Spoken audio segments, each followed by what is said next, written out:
Obviously, I give a lot of thought to how the media basically directs people in how to think, tells them who to blame, says what happened, even if that's not what happened. And part of that thought process led me to looking at Luka Doncic's performance in 2024 in the first round, since he got annihilated for his performance in the first round this year.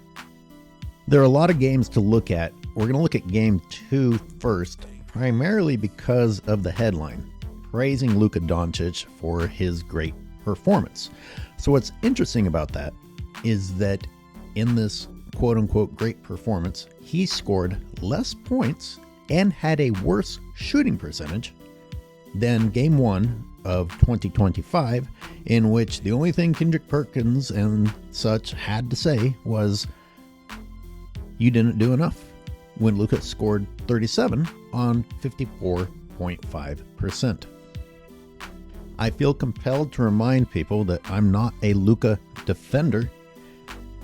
The goal is for you to understand how biased the media is when they've decided that they're going to tell you a story, whether it is the correct story or not.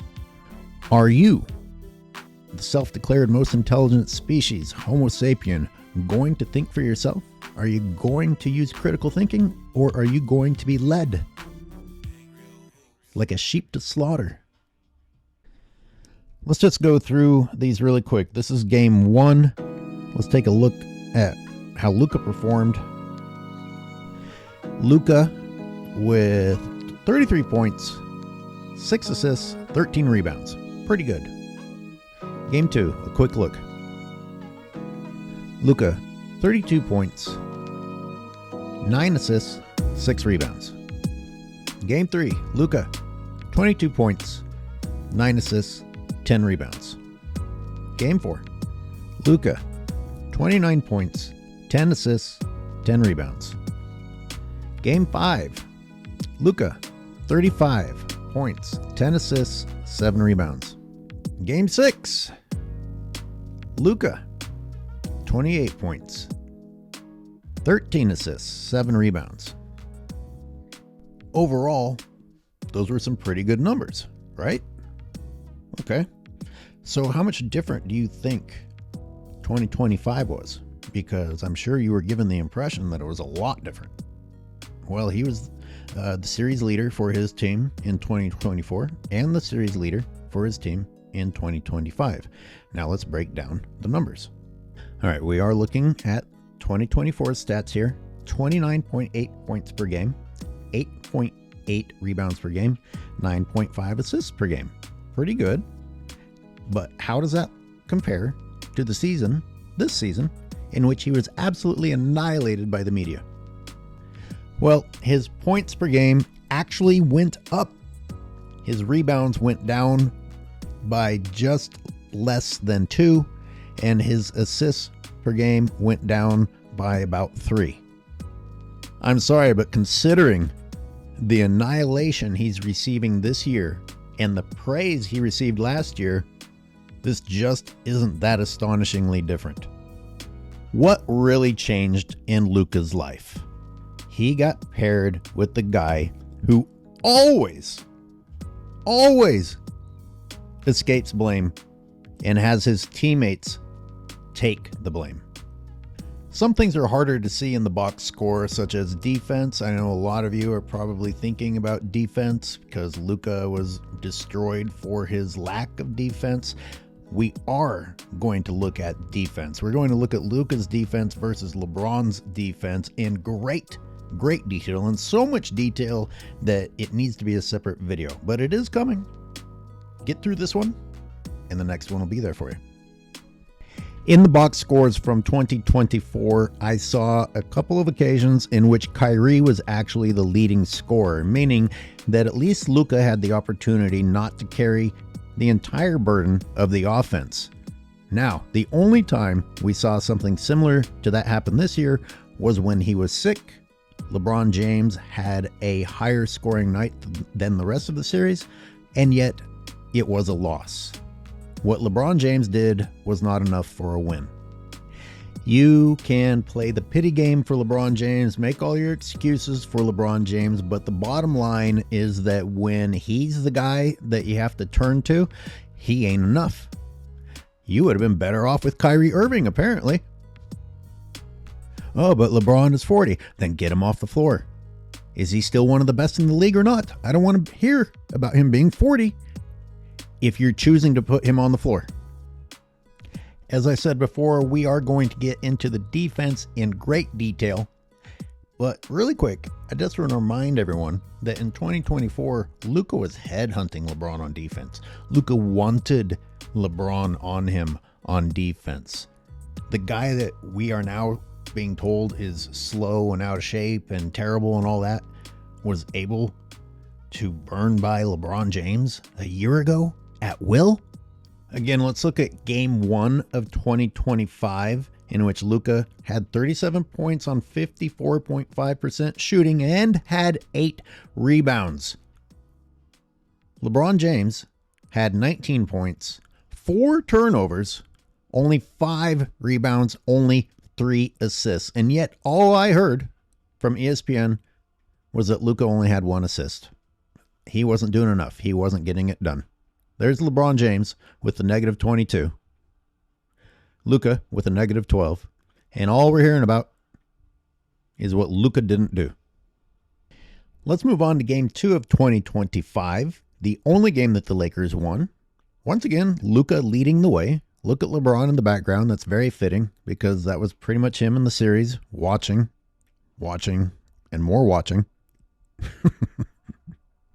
All right, so Luka did not get annihilated this time, even though his performance wasn't better than game 1. 31 points on a lower shooting percentage, but still a pretty good shooting percentage, 45%, better than LeBron's shooting percentage of 42.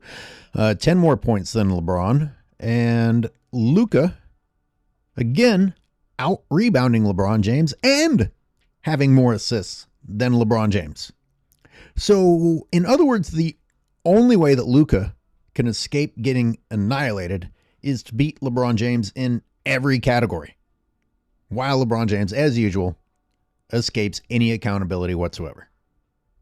Game 3, Luka's worst game in which he was sick, supposedly sick, whatever. We're not going to waste time on debating whether he was really sick or not. His score easily is the worst output for him of the series. Now, interestingly enough, if we go back to 2024, he had a game in which he scored 22 points. Okay, that's a 5-point difference than his worst game of this series in which he was sick. And he still gave you 17. Guess who was fumbling the ball away and turning it over and shooting it off the side of the backboard when it mattered in this game? It wasn't Kyrie Irving. Game 4, Luka scores 38, but the Lakers lose. Same thing as Game 3 with James, where he scored 38 and the Lakers lost. But you didn't hear any songs of glory being sung for Luka the way they were singing them for LeBron when he scored 38 in a loss. And Luka provided those 38 coming off of an illness in which he was supposedly still laying in bed and feeling ill, and yet JJ Brilliant Redick thought, well, you're going to play 45 minutes anyway. We already are claiming that you're out of shape. Now you're out of shape and coming off of an illness, and you're going to play 45 minutes. Did JJ Redick think that he had Michael Jordan?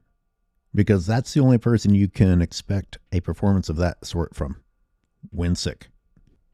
Game 5, 2025, the game in which the Lakers were eliminated.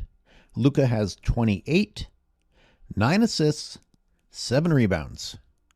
LeBron James, 22 points, 6 assists, 7 rebounds. Why is the out-of-shape guy outperforming LeBron James, who's being credited as being the most in-shape guy in the league? Depending on who you listen to, they actually say these things. Step up, LeBron. Get it done, LeBron. Nope.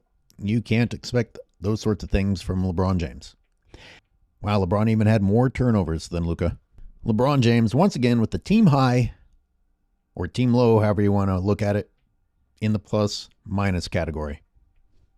I understand that looking at the box score is not the whole picture, but when it serves ESPN's purposes, that's all that they will look at.